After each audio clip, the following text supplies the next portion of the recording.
Take a deep breath, and let the noise of the day slowly fade away. Imagine you are lying beneath an open night sky, the air warm, still, and full of the scent of ancient stone and sand. A soft breeze drifts across your skin, carrying whispers from long ago. Stories of the world's greatest wonders. Tonight, we will wander gently through time, not rushing, not hurrying, only gliding like a quiet dream through the old earth, where once 7 grand marvels stood tall. Their stones are gone, their glory turned to dust, but their memory still hums softly beneath the surface of history. And as you listen, you might hear the faint crackle of a torch, the far-off cry of a seagull over the Mediterranean, the sigh of wind through marble ruins.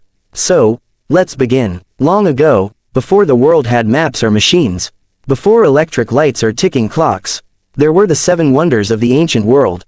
They were not built for tourists or fame, but for devotion, pride, and dreams, each a reflection of how people once imagined eternity.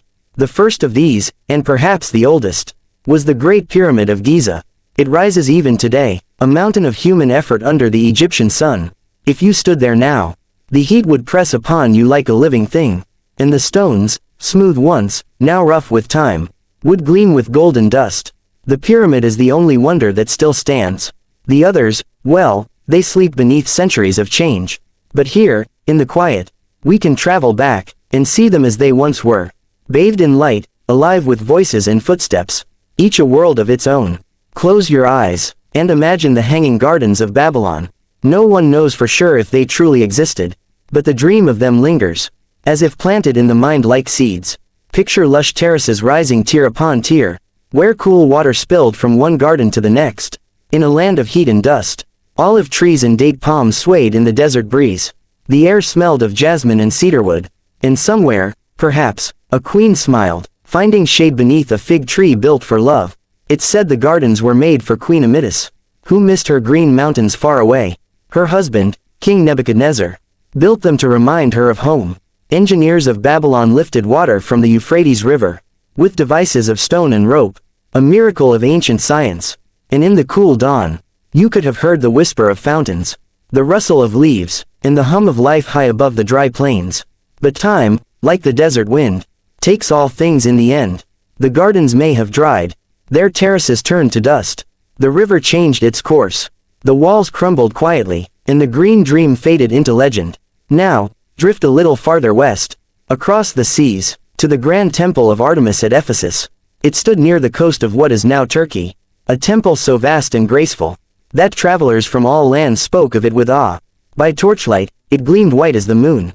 Its pillars, over 100 of them, rose higher than any tree. Within its cool halls, statues of gods and goddesses lined the walls, and the air smelled faintly of honey and smoke. The people of Ephesus would come barefoot, carrying small offerings, flowers, silver charms, sometimes a dove. The sound of their prayers echoed softly through the marble chamber, and the flame of oil lamps trembled in the stillness. But like many wonders, the temple of Artemis met a sad, slow fate. It was burned by a man who wished to be remembered forever. And though he succeeded, the temple was rebuilt again and again, each time more splendid than before, until at last, the march of empires swept it away. The stones were taken, the columns toppled, and silence returned to the field where it once stood. Even now, if you visit the ruins, you might hear frogs croaking by the water at night, and the gentle hum of wind over the marsh, as if the goddess still lingers, quietly watching over her fallen home. Far across the sea, on an island called Rhodes, there once stood the Colossus, a statue so immense, they said ships could pass beneath its legs. Made of bronze and iron, it gleamed like a second sun at the harbor's mouth. The people of Rhodes built it to celebrate their freedom, and for a brief, shining moment, it stood tall against the sky, a guardian of the sea. Imagine it now, waves slapping softly at its base, seagulls circling lazily in the heat, the sound of distant sails flapping, and the glint of sunlight on metal skin. But then came the tremor, the great earthquake that shook the island. The Colossus cracked at the knees, and in a slow, shuddering sigh, fell to the ground. For 900 years, its broken body lay upon the shore. Travelers would walk among its fallen limbs, each piece larger than a house. Children would play in the shadows of its fingers, and merchants would whisper stories of its fall. As they passed through the harbor, time, again, carried it away, melted down by conquerors, sold piece by piece, until only the wind and salt remained. Now, listen closely, you might hear the faint creak of wooden masts, the wash of waves, and the soft hiss of sand across metal that's no longer there. Farther north, in the ancient city of Olympia, stood the statue of Zeus, a masterpiece of ivory and gold. It was said to shine like the sun itself, its face calm, its eyes full of peace. Inside the temple, the air was thick with incense. Pilgrims came from every corner of Greece to bow before the god of thunder. But in that moment, Zeus seemed gentle, thoughtful, and endlessly patient. The sculptor, Phidias, had spent years crafting the statue. He melted gold and carved ivory, setting each piece with care. When it was done, they say even the gods paused to admire it. But the temple was made of wood, and centuries later, fire took it all. The gold melted, the ivory cracked, and the light that once filled the hall flickered out into darkness. Still, the image remains. The serene face, the kind eyes. If you close your own eyes now, you might almost see him, sitting calmly upon his throne, bathed in the golden glow of eternity. Now let us travel to Halicarnassus, where the mausoleum once stood. It was a tomb, but no ordinary one.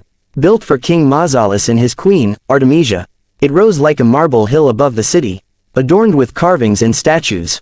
At night, under lantern light, the stone lions seemed almost alive. Their shadows flickered against the walls, and the sea whispered softly beyond the cliffs. When Artemisia died, they say her ashes were placed beside her husband's, their spirits forever watching the Aegean waves. But centuries later, earthquakes tore the tomb apart. Knights of the Crusades carried away its stones, using them to build fortresses, never realizing they were dismantling one of the world's great wonders. And so it goes. The lighthouse of Alexandria, tall and proud upon the island of Pharos, guiding sailors through fog and storm. Its fire burned high above the sea, a golden eye watching over Egypt's coast. It shone for 1,000 years, until the earth trembled again, and the sea swallowed its stones. But sometimes, divers say, when the water is calm and the sun is low, you can still see fragments of the lighthouse beneath the waves, columns and steps resting quietly in the blue, like bones of a sleeping giant. And there, the ancient wonders rest, not gone, only dreaming. Now, as you lie still, imagine the soft rustle of palm leaves in the night, the hush of the desert wind, and the low hum of time itself. Each wonder, each ruin, is a reminder that nothing truly disappears. Everything, in some way, continues, in memory, in whispers, and in the quiet corners of history. Where dreams never die, let yourself drift there for a while.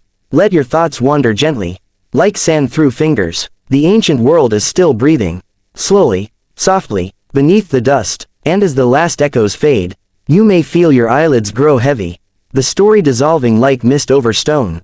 Sleep comes, and with it, the eternal peace of time itself.